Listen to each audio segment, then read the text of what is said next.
नमस्कार शेतकरी बंधू भगिनींनो, भूमावली युट्यूब चॅनल मध्ये मी सौ कामकर सर्व शेतकरी बंधू भगिनींचं खूप खूप असं स्वागत करते। आज आपण कांदा पिकातील खत व्यवस्थापन याविषयी सविस्तर माहिती जाणून घेणार आहोत। सध्या रब्बी हंगामातील कांदा म्हणजे उन्हाळा कांदा याची लागवड चालू आहे, लागवड काही झालेली आहे।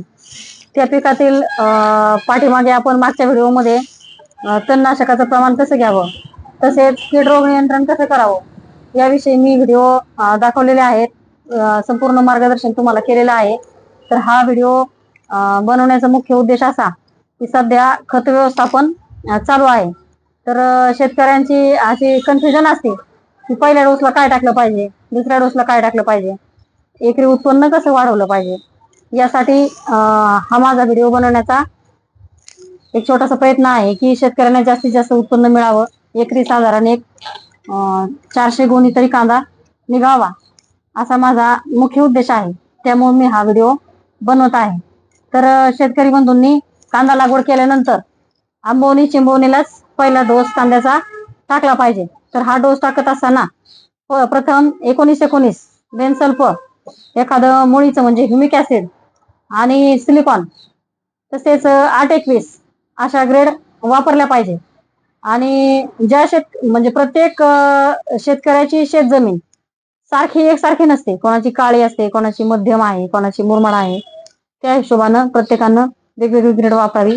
काही शेतकऱ्यांचं असं मत येतं की आमच्या शेताला 19-19 चालत नाही, काहींचं मत असतं 15-15 चालत नाही, काहींचं मत असतं आम्हाला 24-24 चालत नाही।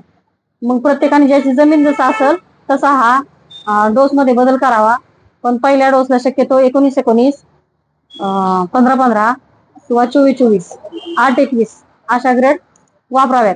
बेनसल्फ वापरावं जेणेकरून रानामध्ये जी जमिनीमध्ये बुरशी असते किंवा सध्या थोडं थंडीचे प्रमाण आहे तर थोडंसं टेम्परेचर शेताला मिळावं आणि जमिनीतील बुरशी कमी व्हावी, म्हणून बेनसल्फ कंपल्सरी शेतकऱ्यांनी वापरावं। तसेच ह्युमिक ऍसिड हे जर मुळी पिकाची चांगली असेल तरच पिकाची पुढे ग्रोथ चांगली होईल, म्हणून ह्युमिक ऍसिड एकरी साधारण 10 किलो ह्युमिक ऍसिड म्हणजे बकेट, 10 किलो तरी बेनसल्फर आणि 19-19 साधारण 100 किलो, तसेच 8-21 100 किलो असा एकरी डोस शेतकऱ्यांना द्यावा। हा डोस आंबवणी चिंबवणीला द्यावा जेणेकरून लेट देऊ नये, लेट दिल्यानंतर त्याचा फायदा होत नाही। दोन्ही डोस आपल्याला 40 दिवसाच्या आतमध्ये कांद्याला टाकायचे आणि उत्पन्न आपलं वाढवायचंय।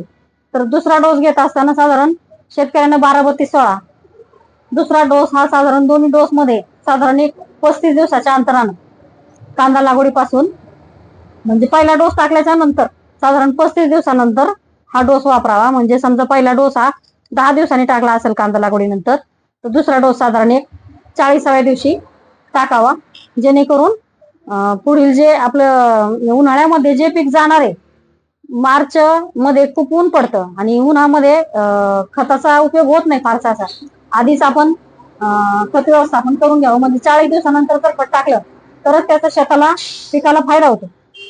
दुसरा डोस टाकत असताना साधारण 12-32-16, 10-26, 9-24 किंवा मग एखादा ऑर्गॅनिक मॅन्युअर, कांदा स्पेशल आहे, अशा वेगवेगळ्या ग्रेड शेतकऱ्याने वापरावात। मी सांगणार नाही की ही 12-32 घ्या किंवा 10-26 घ्या, DAP घ्या, जे मार्केटमध्ये उपलब्ध असेल ते त्या शेतकऱ्याने वापरावं। म्हणजे त्याच्या जमिनीला जे लागू होईल, त्या जमिनीला जे सूट होईल तेच ते शेतकऱ्याने वापरावं। म्हणजे 12-32-16 जर वापरायचं ठरलं तर 12-32-16च्या एकरी 2 गोण्या, ऑर्गॅनिक मॅन्युअरच्या 2 गोण्या, एखादं मायक्रोट्रीन किट असं या पद्धतीने सेकंड डोस टाकावा।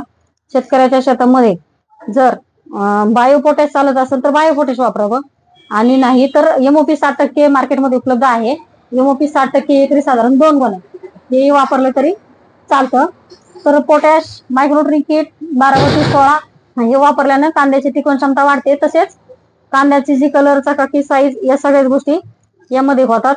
मार्केटमध्ये वेगवेगळ्या पद्धतीचे वेगवेगळ्या प्रकारचे खत आहेत, 18-18-10 आहे, 10-5-10 आहे, 10-20-10 आहे, खूप सारे ग्रेड आहे, 14-35-14 आहे, 8-21 आहे, 9-24 आहे, अनेक वेगवेगळ्या प्रकारचे ग्रेड आहेत। ज्याला जे उपलब्ध होतील त्यानं त्या कृषी सेवा केंद्राचा सल्ला घेऊन किंवा आपल्या शेतकरी मित्राचा सल्ला घेऊन ग्रेड वापराव्यात।